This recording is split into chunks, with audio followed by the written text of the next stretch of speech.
Anxiety is not your enemy. Say that again slowly. Anxiety is not your enemy. It is not a sign that something is broken inside you. It is not evidence that you are weak or unstable or less capable than the people around you who seem to be holding everything together without effort. It is not a character flaw dressed up as a feeling. It is not punishment for thinking too much or caring too deeply or wanting things to go well.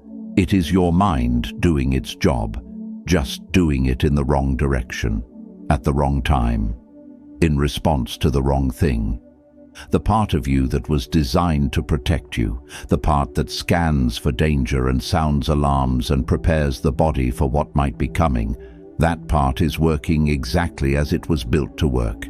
It is just working too hard, on threats that do not exist yet, on futures that have not arrived, on disasters that live entirely inside the space between your thoughts and have never once appeared in the actual present moment where your body is sitting right now. And the instinct, the completely human and completely understandable instinct when that alarm starts sounding, is to fight it, to push it down, to argue with it, to tell yourself to just calm down, to remind yourself that you are being irrational, to compare your situation to people who have it worse and feel guilty for struggling, to white-knuckle your way through it and hope it passes before anyone notices. None of that works. And the Stoics knew exactly why. You cannot fight the mind with the mind. You cannot argue the anxious thought into silence. You cannot shame yourself into peace. Resistance amplifies. Whatever you resist with force tends to push back with equal force. And anxiety that is being fought becomes anxiety that digs in. It grows roots in the fighting. It finds its justification in the resistance. What you can do instead is redirect, gently, deliberately, without drama or force or the kind of fierce internal battle that exhausts you before the anxiety even has a chance to pass, one step at a time. From the imagined future back to the real present. From the storm back to the stillness. From the alarm back to the breath. 7 steps, 1 practice. And every single time the storm comes back, you begin again. Not because you failed, not because the steps did not work, because this is what practice means, not a one-time solution, a direction you keep choosing, a path you keep walking, a skill you keep building, until the distance between the storm and the stillness grows shorter and shorter, and the return becomes something that happens with less effort and more reliability every single time. Before we begin, type this in the comments and mean every word of it. I return to now. 1. The moment you name it, you are already stronger than it. There is something that happens the moment you put a name to what you are feeling. Something shifts, not dramatically, not in a way that makes the feeling disappear on the spot, but in a way that fundamentally changes your relationship to it. Before you name it, anxiety feels like everything. It feels like the whole room, like the walls pressing in, like a wave you are already underneath with no clear surface to swim toward, like there is no corner of your current experience that it has not already reached and claimed and made its own. And that totality, that sense of being completely surrounded by the feeling with no separation between you and it, is where most of the real suffering lives. Not the anxiety itself, the feeling that the anxiety is all there is, that it has taken over completely, that you are not a person experiencing anxiety, you are the anxiety. But the moment you name it, everything changes, a boundary appears, suddenly there is you, and there is the anxiety, and those are two separate things. You are the one doing the experiencing. The anxiety is the thing being experienced. And that gap, however small it feels at first, however tentative and fragile it seems in the middle of everything that is happening, is the most important thing in the room. Because you cannot redirect something you cannot see. You cannot interrupt a spiral you have not yet named. You cannot work with something you are still completely inside of. Naming it creates the distance needed to take the first step. and that naming does not require perfect words or clinical precision or the right psychological vocabulary. It requires only honesty. This is anxiety. My mind has left the present moment. That is the whole diagnosis. Not a catastrophe, not evidence of permanent damage, not a signal that the disaster your mind is projecting is definitely on its way. Just your mind doing what minds do when they are left without direction and without an anchor to the present. They wander. They travel forward into uncertainty. They begin building scenarios. They sound alarms in a body that is perfectly safe in response to threats that exist only in imagination. That is what is happening. Not more than that. Not less than that. Exactly that. The great Stoic philosopher Marcus Aurelius returned to the practice of clear seeing throughout his entire life, with a consistency that reveals how foundational it was to everything else he did and everything else he managed to endure. He wrote, "If you are distressed by anything external, the pain is not due to the thing itself, but to your estimate of it. And this you have the power to revoke at any moment, your estimate of it. Not the thing itself. The anxiety you feel is not caused directly by the future event your mind is projecting toward. It is caused by the story your mind is telling about that event, the meaning it is assigning to the imagined outcome, the conclusion it has already reached about how things will go and how bad it will be, and whether you will be capable of handling it when it arrives. And that story, that conclusion, that estimate, it is happening inside your mind, which means it is not fixed, which means it is not final, which means it is accessible to something that is also inside your mind. Your attention, your awareness, your ability to observe what is happening rather than only to be swept along by it. But that awareness only becomes available the moment you stop and see what is actually happening clearly enough to name it. Your mind left the present moment. It traveled into the future. It began constructing disaster. Your body is sounding alarms in response to what your mind is imagining. None of this is happening outside you. All of it is happening inside you, and that means the power to interrupt it is also inside you. Name it. Say it clearly. This is anxiety. My mind left the present moment, and feel what happens when you do. Not a dramatic transformation, a subtle but real shift. The feeling is still there, but you are now slightly outside it rather than completely inside it. You are the observer rather than only the observed. You are the witness rather than only the experience. And from that position, however newly held, however shaky it feels at first, every other step becomes possible. Because the moment you name it, you are no longer entirely inside the storm looking for a way out. You are standing at the edge of it with a clear enough view to take the next step. That is not a small thing. That is the whole beginning. That is you already stronger than what you named. If you are ready to name what is happening and begin, type this now. I see what is happening. 2. A spiral cannot grow through a pause. Stop it before it finds its legs. A spiral never announces itself at full strength. It always starts quietly, so quietly that the first thought barely registers as something worth paying attention to. A single what-if arriving without fanfare, without warning, without any indication of what it is about to become if left uninterrupted. What if this goes wrong? What if I cannot handle it? What if the thing I'm afraid of is exactly what is waiting on the other side of this? And that one thought, if nothing reaches in to interrupt it, does not stay one thought for long. It reaches for the next, which reaches for the next, which reaches for the next. Each one slightly darker than the one before, each one carrying the combined emotional weight of everything that preceded it, each one arriving faster and feeling more certain and more inevitable than the last.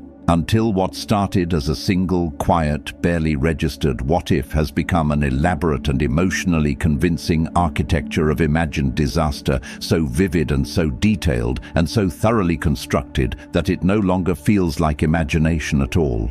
It feels like foresight. It feels like your mind is not making something up but seeing something clearly, seeing something real that you need to take seriously immediately. That is the spiral at full strength. And here is the single most important thing to understand about it. It is dramatically easier to stop at the beginning than after it has built momentum. Not slightly easier, dramatically easier. A spiral that has been running for 30 seconds is a very different challenge from a spiral that has been running for 30 minutes. The longer it runs, the more convincing it becomes. The more convincing it becomes, the harder it is to step back far enough to see it clearly. The harder it is to see it clearly, the more trapped inside it you feel. And the more trapped inside it you feel, the more the spiral feels like reality rather than like imagination. So, the time to interrupt it is not after it has built its full case. The time is now. At the first sign. The moment you feel the chain beginning to form. The ancient philosopher Epictetus said something that carries the weight of genuine lived experience rather than just theoretical wisdom. He said, "Man is not worried by real problems so much as by his imagined anxieties about real problems." Imagined anxieties about real problems, not the problems themselves. The imagination wrapped around them, the elaboration built on top of them, the spiral that takes something real and genuine and multiplies it through the engine of unchecked what-ifs into something far larger and far darker and far more threatening than the original thing ever needed to be. Break the chain. When the mind begins to race, stop. Not eventually. Now, before the second thought reaches for the third. Count backward slowly. 5, 4, 3, 2, 1. Slowly enough that each number receives a genuine and full moment of your actual attention. Slowly enough that counting becomes the activity your mind is engaged in rather than generating the next link in the chain. Slowly enough that your breath, which has been shallow and fast, begins naturally to follow the rhythm of the count and slow with it. Because breath and thought are more connected than most people realize. Slow the breath and the thoughts begin to lose their speed. Slow the thoughts and the breath begins to deepen. They regulate each other. And the deliberate act of counting backward gives you a way into that regulation that does not require understanding the biology of it. It just requires doing it. 5, 4, 3, 2, 1. Not a magic trick, not a cure, a pattern break, a deliberate and simple and immediately available interruption of the chain that the spiral needs to keep growing. The spiral cannot survive a genuine pause. It needs continuity. It needs each thought to flow uninterrupted into the next. Break that flow, even briefly, even with something as simple as counting backward from 5, and the spiral loses exactly what it needs to become the thing it was becoming. Stop it before it finds its legs, because a spiral that never finds its legs never becomes the storm. If you are ready to interrupt the spiral before it takes hold, write this below. I choose to pause. 3. Your body has never left this moment. Come back to where it is waiting. While your mind was somewhere in the future, your body stayed exactly where it always stays. Here, right here, in this breath, in this heartbeat, in this moment of contact between your physical self and the physical world around you. Your body does not know how to go to the future. It has never been there. It cannot attend the meeting that has not happened yet. It cannot sit in the conversation you are dreading. It cannot feel the outcome of a decision that has not yet been made. It can only feel what is happening right now.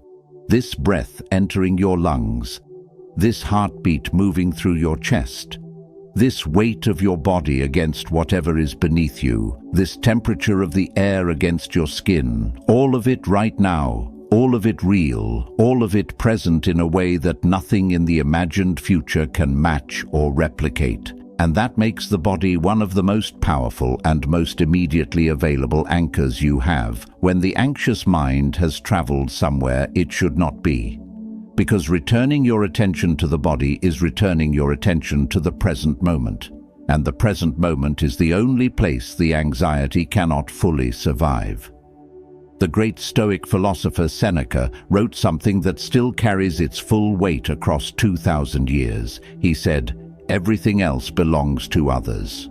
Time alone is ours. The only time that is truly and completely ours, the only moment we can actually inhabit rather than only remember or anticipate or fear, is this one, right now. Not yesterday, not tomorrow, not the version of next week that your anxious mind was constructing in such vivid and threatening detail. Right now, this moment, which your body has never once left. And returning to the body is simpler than the anxious mind wants to believe. The anxious mind wants everything to be complicated. Complicated means more thinking. More thinking means more fuel for the spiral. But the return to the body is not complicated. It is immediate. It is available right now without any preparation or equipment or special knowledge. Feel your breath. Not as a technique you are performing correctly or incorrectly. Not as a breathing exercise with a specific count and a specific rhythm and a specific outcome you are trying to engineer. Simply feel the breath that is already happening in your body right now. The air moving in through your nostrils. The slight and natural rise and fall of your chest or your belly as the lungs expand and contract. The brief and quiet pause between the exhale and the moment before the next breath begins. That breath is happening right now, without your effort, without your direction. Your body has been breathing the entire time your mind was somewhere else. It did not need you there to keep going. It kept going on its own. Feel that.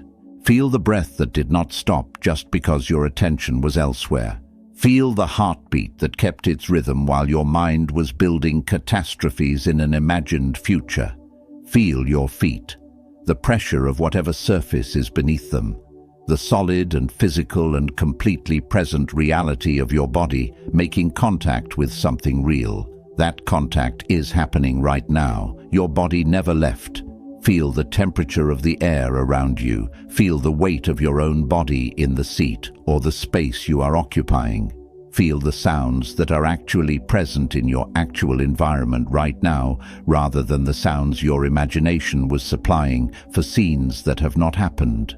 All of these sensations are real. All of them are present. All of them belong to this moment. And this moment is safe. The danger your mind was constructing was not here. It was in a future that your body has never visited, because the body does not work that way. Your body only knows how to be here, in this breath, in this heartbeat, in this completely real and completely present and completely safe right now. It has been waiting here for you the entire time. Come back to it. Every time the mind begins to drift forward again, bring it back with something physical and immediate.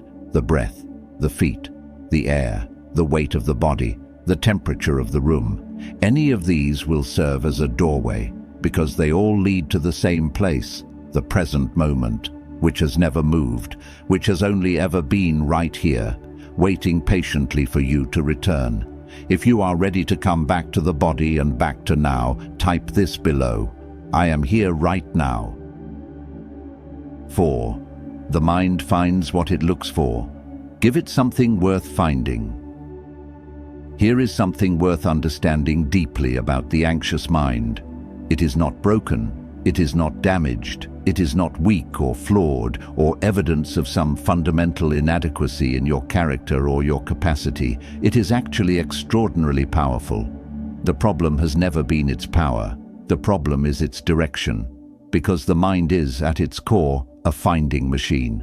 Whatever question you hand it, it will search with complete commitment for evidence to answer that question. Whatever direction you point it, it will travel that direction thoroughly and without hesitation, and without asking whether the direction serves you. It will simply go where it is pointed, and anxiety points the mind in one direction only, toward the worst possible outcome. What if I fail?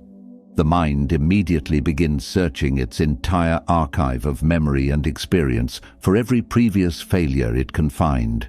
It lines them up as evidence. It presents them as a pattern. It connects them into a narrative that says this is who you are, and this is what you do, and this is what is going to happen again. What if everything goes wrong? The mind scans every scenario it has ever encountered where things went badly and presents them as a preview of what is coming. What if I cannot handle this? The mind locates every moment of feeling overwhelmed and under-resourced and not quite equal to what the situation was asking, and holds them up as proof of permanent inadequacy. This is not the mind lying to you. This is the mind answering the questions it has been given with the same diligence and efficiency it would bring to any other question. The problem is not the answering. The problem is the question. The anxiety has been handing your mind questions that only point in one direction. And the mind, dutifully and efficiently, has been finding answers in that direction. Epictetus understood the directional nature of the mind with extraordinary clarity. He said, "Seek not that the things which happen should happen as you wish, but wish the things which happen to be as they are, and you will have a tranquil flow of life." Wish the things which happen to be as they are, not as the catastrophic version the anxiety constructs.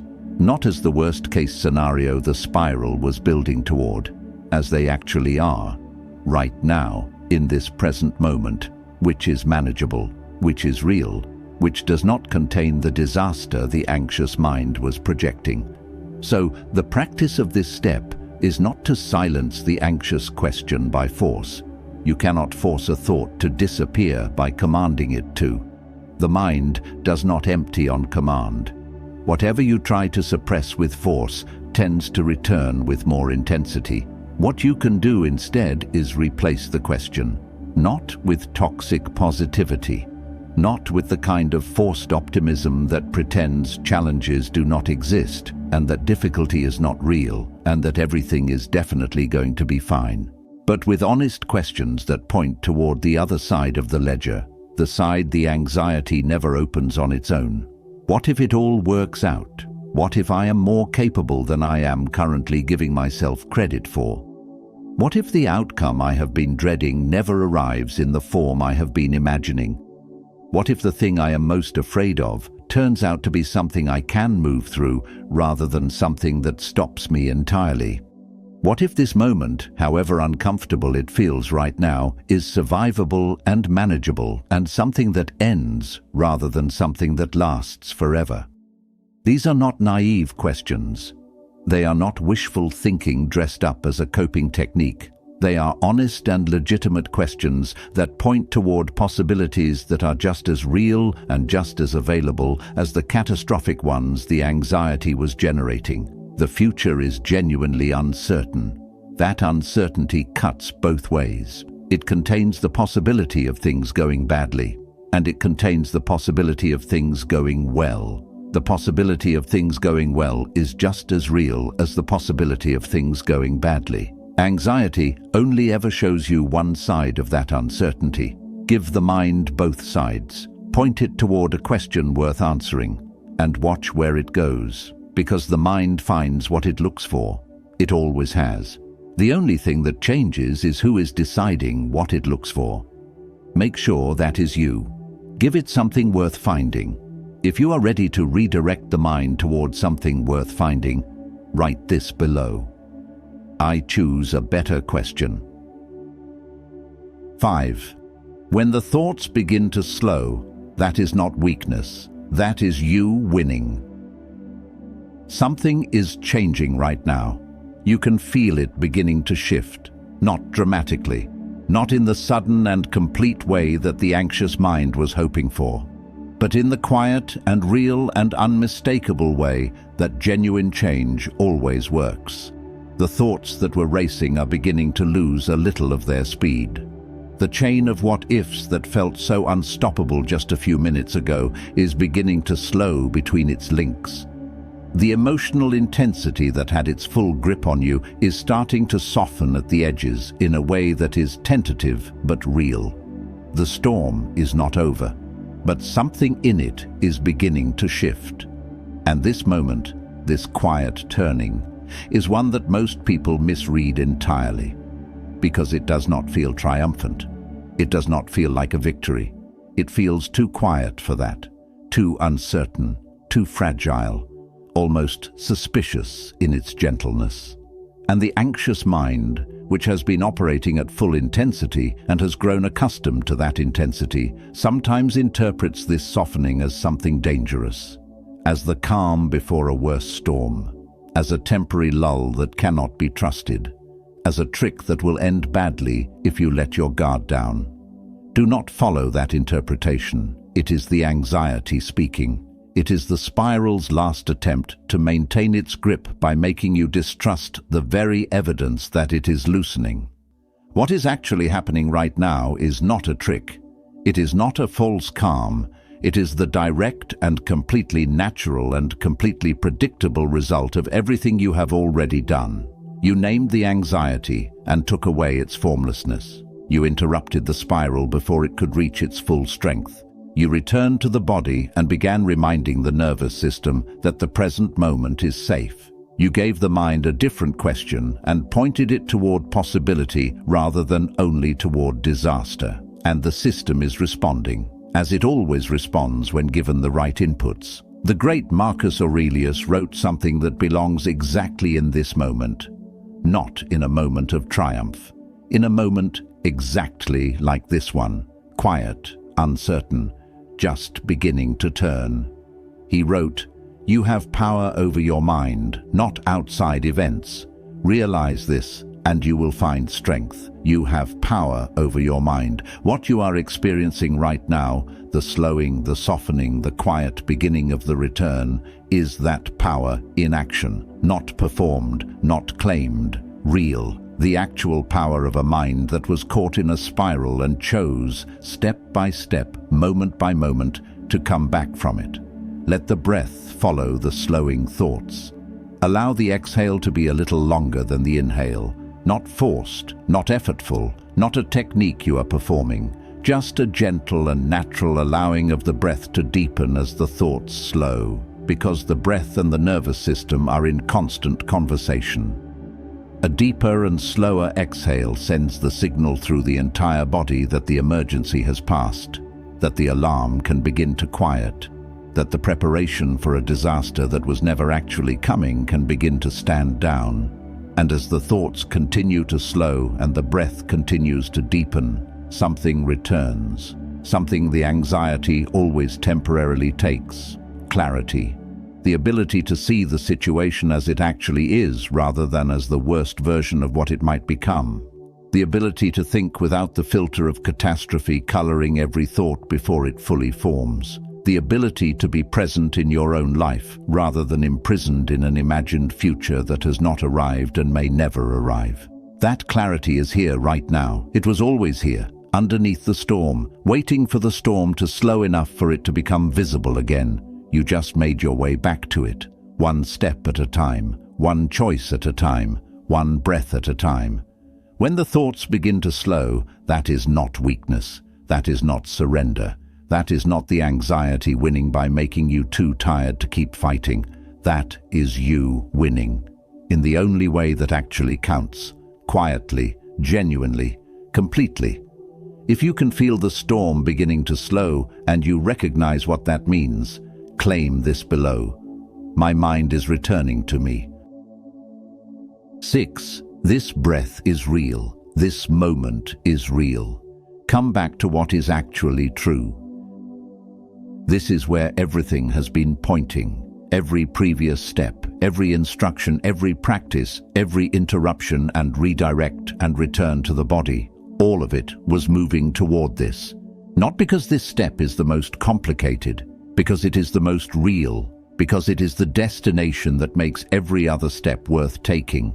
This moment, right now, where you are breathing, where you are safe, where the imagined disaster that felt so total and so inevitable and so certain just a little while ago has no address and no presence and no actual power over what is happening in your real life right now. Marcus Aurelius returned to this idea with a consistency across his entire life that reveals just how central and just how difficult and just how necessary he found it. He wrote it plainly and without decoration. Confine yourself to the present, not as a nice idea to consider when things are going well, as a practice, a deliberate and repeated and daily discipline of bringing the wandering mind back to the only place where peace is actually available. Because anxiety is, at its most fundamental level, a problem of location. The mind is in the future, the body is in the present, and the suffering is the distance between them, the gap between where your awareness has gone and where your body actually is. And the return to the present moment is the closing of that gap, the healing of that division, the reuniting of the mind with the body in the only moment that is actually real and actually safe and actually yours. Feel the breath right now, not as something you are doing correctly or incorrectly, as a simple and immediate and undeniable reality. This breath is happening right now, without effort, without your direction. Your body has been breathing through everything, through the spiral, through the storm, through every step of this practice. It did not stop. It kept going. And now your attention is returning to it, and it is real in a way that nothing the anxious mind was projecting into the future was real. It is evidence, physical and immediate and requiring no interpretation. Evidence that you are here, that you are present, that you are alive in this specific and real and safe moment. And whatever the future genuinely holds, whatever challenges are actually waiting on the other side of this moment, they are not here yet. They are not yours to carry right now. You only have to be here, in this breath, in this moment, right now. The future will arrive as a series of present moments, each one manageable as it comes, each one offering exactly what is needed for that moment, and no more. None of them requiring you to suffer through them before they arrive, none of them made easier by living in them ahead of time. You do not have to live next week today. You do not have to solve tomorrow's problems with today's presence. You do not have to brace for a disaster that has not arrived and may not come in anything like the form your anxiety was showing you. You only have to be here, in this breath, in this body, in this completely real and completely present and completely sufficient moment, which is enough, which has always been enough. Because this moment is the only place where anything real has ever happened or ever will happen. The past is memory. The future is imagination. This moment is life, and you are in it, fully and completely and really in it.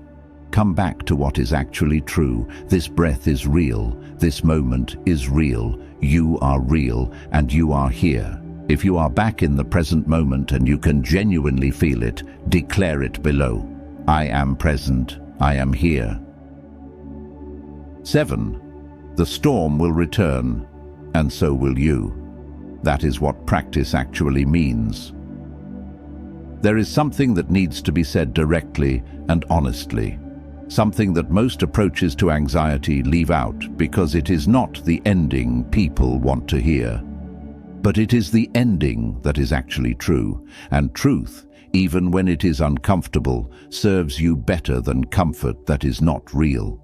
The storm will return, not because the previous 6 steps did not work, not because you did something wrong or missed something important or are not trying hard enough, not because you are broken in some fundamental way that makes lasting peace permanently unavailable to you. The storm will return because the mind is not a machine that gets repaired once and runs perfectly from that point forward without any further maintenance or attention or practice. The mind is a living system, dynamic and constantly moving and constantly responding to the inputs of a world that is genuinely uncertain and genuinely complex and genuinely full of things that exist beyond any person's control. And a mind that is alive and engaged with the real challenges of a real life will encounter anxiety again. That is not a failure. That is not a relapse. That is the nature of being human and awake in a world that does not promise certainty. The question was never whether the storm returns. The question is what you do when it does. The great Stoic philosopher Seneca wrote something about the nature of time and daily living that carries a specific kind of honesty that lands differently the more you sit with it. He said, "Begin at once to live and count each separate day as a separate life. Each separate day as a separate life." Not a running account of how many times the anxiety came back and therefore how far you have failed to progress. Not a ledger where every return of the storm is recorded as a loss on the side of inadequacy. Each day, each moment, each return of the storm as its own complete and separate and fresh opportunity to practice the return, to choose the present moment again, to name the anxiety again, to interrupt the spiral again, to return to the body again, to change the question again, to stabilize again, to breathe again, to come back again and again and again without the weight of every previous time attached to this time. Because that is what practice actually means. Not doing something once and having it finished permanently. Not achieving a state and maintaining it forever without effort or attention. Doing something repeatedly and consistently and with genuine patience toward yourself until the response becomes more and more natural and less effortful. Until the moment anxiety appears, some part of you has already begun moving through the steps without requiring the full weight of conscious effort to initiate them. Until the distance between the storm and the stillness is noticeably shorter than it was 6 months ago. Until the spiral that used to run for an hour runs for 10 minutes. Until the thoughts that used to convince you for days convince you for an afternoon. Until the return to the present moment is not something you have to remember to do, but something you find yourself doing because you have done it enough times that it has become who you are. This is what the Stoics were building toward, not a life without difficulty, not a mind that never wanders. Not a future without uncertainty or challenge or the experiences that produce anxiety in a genuinely engaged human being, but a practiced and reliable and increasingly natural capacity to return, every time, without exception, without shame about the returning being necessary again. A capacity that grows stronger every single time you use it. A path that becomes more familiar every single time you walk it. A skill that compounds in ways you cannot fully see until you look back from a distance and realize that what used to take you hours now takes you minutes, and what used to take you days now takes you an afternoon. And here is what that practice produces over time. The storm becomes less surprising because you have met it before, and you know its shape, and you know what it is, and you know what it is not. The spiral becomes less convincing because you have interrupted it before, and you know with certainty that it can be interrupted, and that the interruption is always available to you. The future becomes less threatening because you have returned from it before, and you know that the present is always here when you get back. And the anxiety itself, while it does not disappear entirely from a life that is genuinely engaged with things that matter, loses the power it had when you did not know what it was or what to do when it arrived. It becomes something you move through rather than something that moves you. Something you recognize and address rather than something that takes over without warning. Something that lasts minutes rather than days. That is not the absence of anxiety. That is the mastery of it. Not mastery in the sense of never feeling it again. Mastery in the sense of no longer being controlled by it. In the sense of knowing with the confidence that only genuine and repeated practice builds, that when the storm comes, you have what it takes to find your way back. Every time, without exception, the storm will return, and so will you. That is what practice actually means. That is the whole of it. If you are committed to beginning again every time the storm comes, write this below. I begin again, every time. Anxiety lives in the future. Peace lives in the present. 7 words. Simple enough to say in a single breath, profound enough to spend an entire lifetime practicing. The Stoics understood this with a clarity that 2,000 years have not diminished. The suffering of anxiety is not the suffering of what is actually happening. It is the suffering of what the mind imagines might happen. It is the pain of a future that has not arrived being experienced in full by a body that is completely safe in a present moment that contains no actual threat. And the path out of that suffering is not found by solving the future, not by eliminating uncertainty, not by ensuring that nothing difficult or challenging or painful ever arrives. It is found by returning to the breath, to the body, to the present moment, every single time, without exception, without shame about the returning being necessary again. 7 steps. Not a cure that ends the need for practice, a compass that always points the same direction, toward the present moment, toward the only place where peace is actually and genuinely available. The moment you name it, you are already stronger than it, because naming creates the separation between you and the experience that makes everything else possible. A spiral cannot grow through a pause. 5 slow counted seconds interrupt the chain before it builds the momentum that makes it feel unstoppable. Your body has never left this moment. It has been here the entire time, patient and present and waiting for your attention to return to where it actually is. The mind finds what it looks for. Give it a question worth answering. Point it toward possibility with the same energy anxiety points it toward disaster. When the thoughts begin to slow, that is not weakness. That is the direct result of everything you just did. That is the nervous system receiving the signal that the emergency has passed. This breath is real. This moment is real.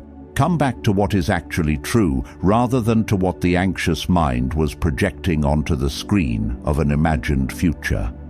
And when the storm returns, begin again, each time as its own complete and separate opportunity. Each time without the weight of every previous time. Each time as the next practice rather than the next failure. Marcus Aurelius did not write his reflections as a finished man who had conquered his mind once and kept it conquered forever. He wrote them as a practicing man, a man who returned to the same principles not because they had stopped working, but because the mind requires returning to them, again and again and again. He wrote, "You have power over your mind, not outside events. Realize this, and you will find strength. Realize this, not once, again, every time the storm appears. Realize it with the naming, realize it with the pause, realize it with the return to the body, realize it with the new question, realize it in the slowing, realize it in the breath, realize it in the beginning again. That power is yours. It has always been yours. Anxiety temporarily convinces you otherwise, and these 7 steps are the practice of remembering. Not once, every time.